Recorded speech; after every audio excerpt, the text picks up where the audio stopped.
दोस्तों, भारत और पाकिस्तान के बीच चल रहे युद्ध रोक दिया गया, युद्ध विराम हो गया। इस युद्ध विराम पर तरह तरह की अटकलें लगाई जा रही है, तरह तरह की स्टेटमेंट दिए जा रहे हैं। अमेरिका के राष्ट्रपति डोनाल्ड ट्रंप का कहना कुछ और है और हमारे प्रधानमंत्री कुछ और ही कह रहे हैं। दोस्तों, मैं नरेंद्र कुमार। आज के बातचीत के इस एपिसोड में हम बात करेंगे युद्ध विराम और उसके बाद की परिस्थितियों पर। आज हमारे प्रधानमंत्री मोदी ने देश को संबोधित किया, जिसमें उन्होंने पहलगाम के में आतंकवादी वारदातें और उनसे पनपे हिंदुस्तान पाकिस्तान युद्ध, फिर युद्ध विराम पर बड़े जोशीले ढंग से देश को बताया। उन्होंने कहा, हमारी सेना ने पाकिस्तान को कड़े जवाब देते हुए पाकिस्तान के सारे हवाई हमलों को निरस्त किया। सेना ने पाकिस्तान के 13 एयरबेस और रडार पर हमले कर पाकिस्तान के एयर डिफेंस सिस्टम को खत्म कर दिया, बर्बाद कर डाला। आतंकी अड्डों को समाप्त किया, कई आतंकवादी मारे गए। और सबसे बड़ी बात उन्होंने ये कहा कि भारतीय सेना के हमलों से घबराकर पाकिस्तान युद्ध विराम की अपील पर यह युद्ध विराम किया गया। आइए सुनते हैं वे क्या कह रहे हैं। भारत की आक्रामक कार्रवाई के बाद पाकिस्तान बचने के रास्ते खोजने लगा।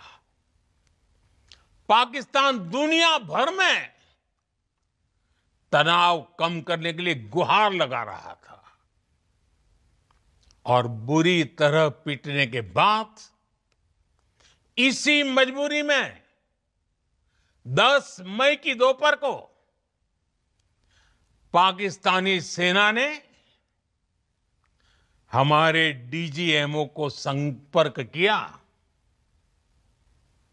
तब तक हम आतंकवाद के इंफ्रास्ट्रक्चर को बड़े पैमाने पर तबाह कर चुके थे। आतंकियों को मौत के घाट उतार दिया गया था।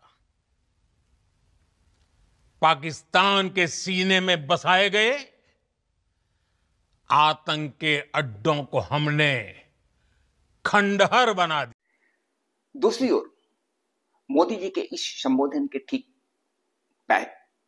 पहले अमेरिका के वाशिंगटन में व्हाइट हाउस में अमेरिका के राष्ट्रपति डोनाल्ड ट्रंप ने मीडिया को संबोधित करते हुए कहा कि हमारी प्रयासों के बाद दोनों देश आपस में युद्ध विराम पर अपनी सहमति जताई है। उन्होंने धमकी दिया था कि यदि दोनों देश युद्ध विराम नहीं करते हैं तो दोनों देशों के लिए अमेरिका के साथ सारे व्यापारिक रिश्ते खत्म कर दिए जाएंगे और यदि वे युद्ध रोक देते हैं तो उनके लिए व्यापारिक सारे रास्ते खोल दिए जाएंगे। इन दोनों नेताओं के बातों में काफी भिन्नता नजर आ रही है, काफी डिफरेंसेस नजर आ रहे हैं। तीसरी ओर अंतर्राष्ट्रीय मीडिया डोनाल्ड ट्रंप की बातों को एंडोर्स कर रही है, सही साबित कर रही है। देश भी अंतर्राष्ट्रीय मीडिया की बातों पर भरोसा जता रही है और मोदी जी की बातों को हवा हवाई बता रहे हैं। मोदी जी की बातें तो जनता के गले इसलिए भी नहीं उतर रही है कि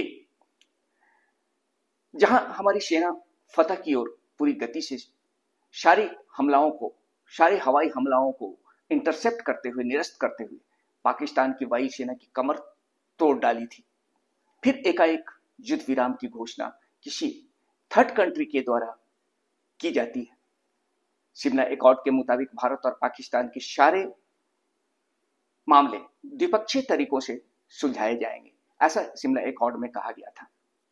लेकिन ट्रंप ने इंटरवेन कर शिमला समझौते की बातों को तोड़ डाला है।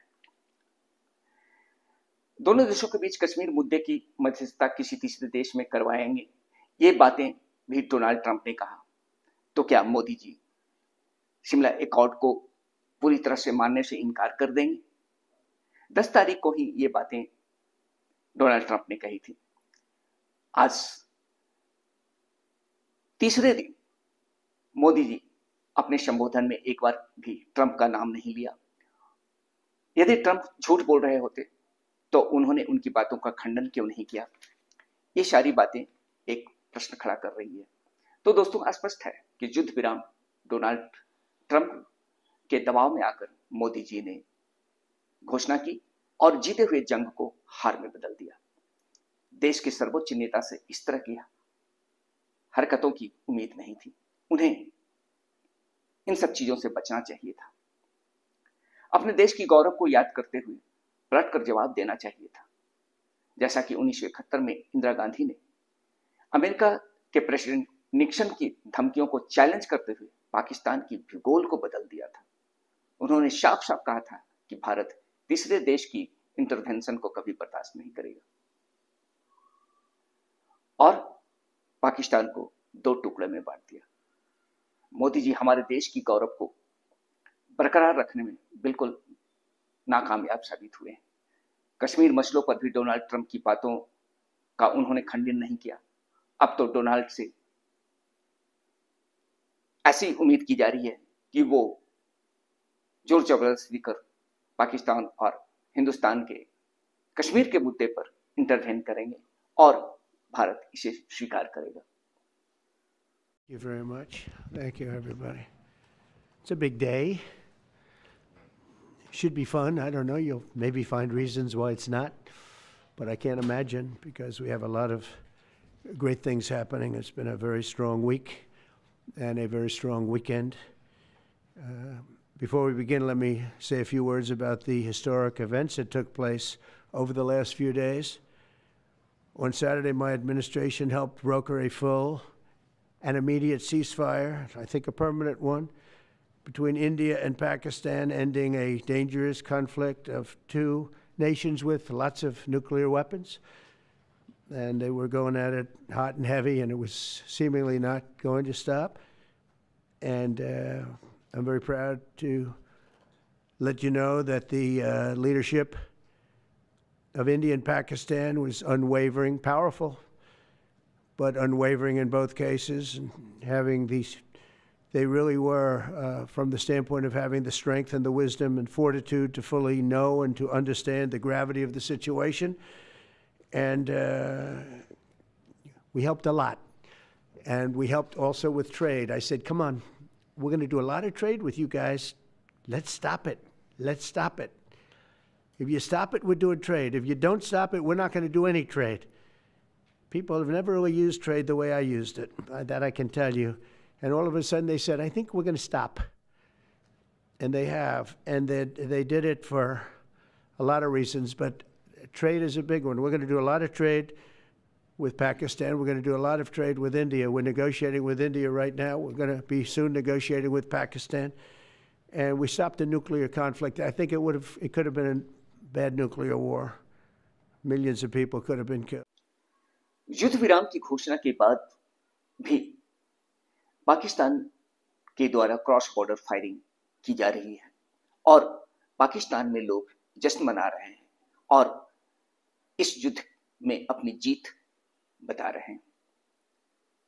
कुछ हद तक ये बातें सही भी है, क्योंकि भारत ने एकाएक युद्ध रोककर हमारे 146 करोड़ जनता के मनोबल को ठेस पहुंचाया। और यदि भारत ये युद्ध जीता रहता तो हमारे देश की जनता इतनी इमोशनल है, इतनी संवेदनशील है कि आज पूरे देश में जश्न मनाते दिखते। लेकिन इन सब बातों को मोदी जी के गले नहीं उतर रही है।